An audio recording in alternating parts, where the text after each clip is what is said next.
this is Dr. Do again. This video is outside of medicine. Continue the book of Iliad, the Iliad by Homer. I'm going to continue to read.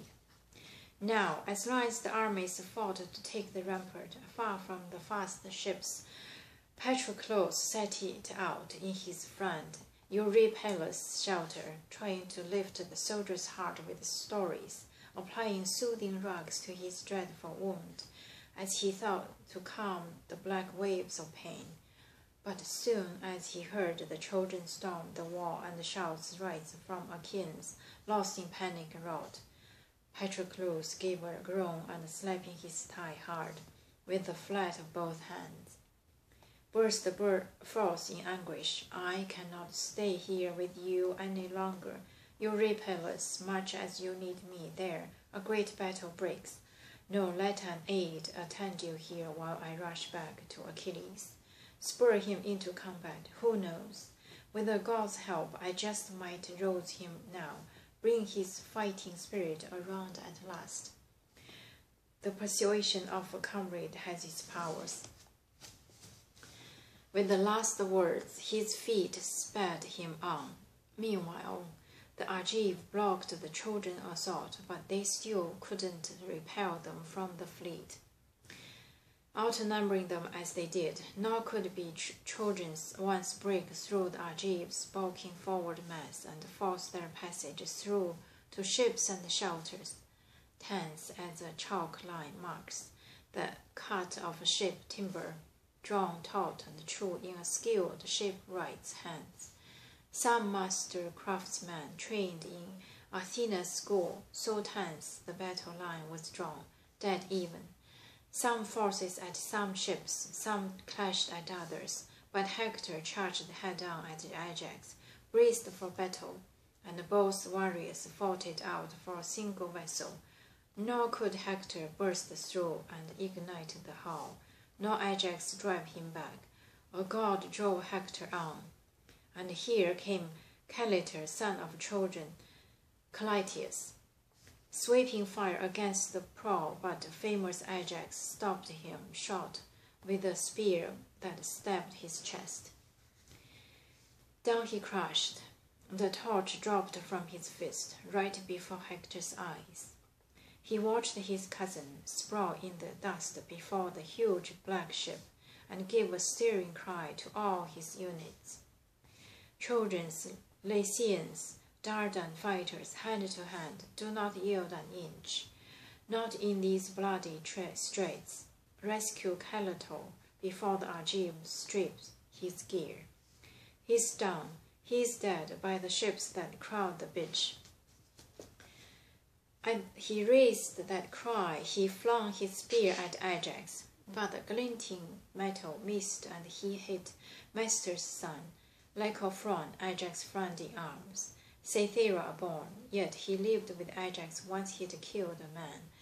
On Cythera's holy shores, Hector killed him now with whetted bronze, cleaving his gill about the ear as he stood by Ajax. Down off the ship's stern he dropped, his back slamming the ground, his limbs slacked in death, and Ajax shuddered, calling out to his brother, "True, sir, my friend, our trusted comrade is dead. Mastor's son, who came out our way from Cythera. We lived in our halls together, a prized man, as we prize our beloved parents. Hector's killed him. Hurry, where are your arrows fletched with death? Where is the bow that god Apollo gave you?" Chaucer took the challenge, rushed to his side, and reflex bow in hand and quiver bristling shafts, he loosed a splattering burst against the Trojan.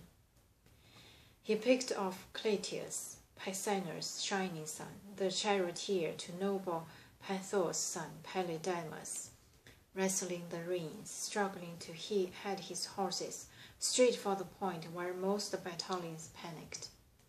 Eager to please Prince Hector and all his Trojans, Clytius raced on, but his death came even faster. No one could save him now, strain as they did. A sudden arrow jabbed him behind the neck, pierced him with pain, and out of the car he hurled it. Horses, rearing in terror, empty chariots clattering off, but their master, Pelodamus, marked the skill at once, ran and planted himself across the horses' path, and handed them on to Parthia's son, Astynos, shouting strict commands, "Watch my every move, keep the team close by," then veering away himself back again to grapple front-line troops. But Chaucer, quick with his next shaft, the archer aimed at Hector's brazen crest, and would have stopped his assault on Argive ships, hit him squarely, and torn his life out just as his courage peaked.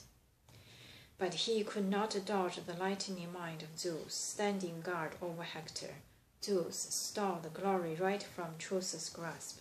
He snapped the twisted cord on his handsome bow, just as the archer drew it taut against his man, and the wide bronze shaft skittered off to the side.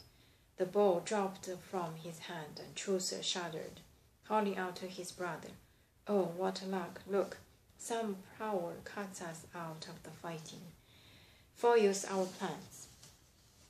He's knocked the bow from my grip, snapped the string. The fresh gut I tried to the weapon just as done, to launch the showers of arrows and let fly. "Too bad, my friend," said Ajax. "Leave them there, that bow and spear of arrows down on the ground. A god with a grudge against us wrecks them all.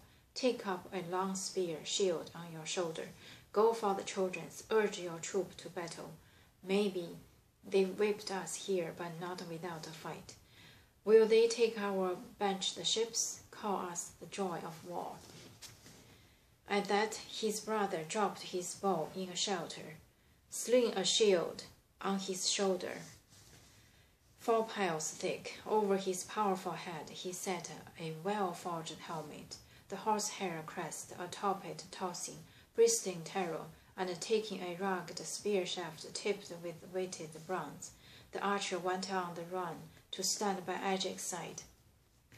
But Hector, seeing Chaucer's arrow in disarray, let fly a resounding shout to all his units. "Trojans, Lycians, Dardan fighters hand to hand, fight like men. My friends, call up your battle fury, make for the hollow ships. I see with my own eyes how Zeus has blocked their finest archers' arrows. Easy to see what help Zeus lend to mortals, either to those he gives surpassing glory, or those he saps and wastes. Refuse to defend, just as he wastes Argive's power, but back us now. So fight by the ships all together, and that comrade who meets his death and destiny, speared or stabbed, let him die. He dies fighting for fatherland, no dishonor there. He will leave behind his wife and sons unscathed, his house and estate unharmed, once these Argives sail for home, the fatherland they love." I'm going to stop here today and continue next time. Thank you for watching.